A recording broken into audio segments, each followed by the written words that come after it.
سلام دوستان عزیز، ما اومدیم آموزش دانلود بازی ناروتو. اول وارد گوگل میشیم.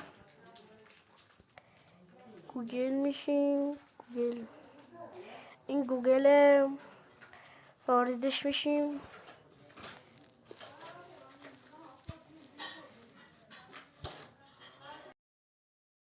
دانلود بازی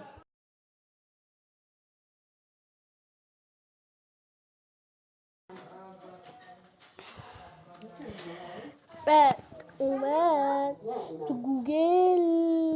گوگل پلی پولیه، اما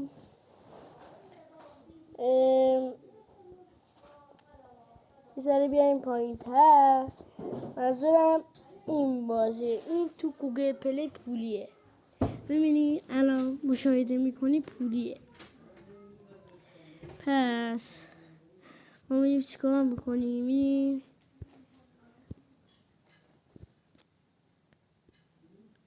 ببخشید یه چیزی اشتباه شده. باید بیزدیم دانلود بازی ناروتوی پولی.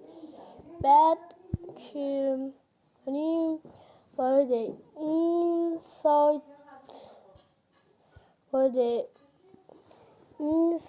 میشیم. این سایت وقتی که شدیم اینو میزنید. بعد دیدیم در اینجا این گزینه اولی رو میزنیم.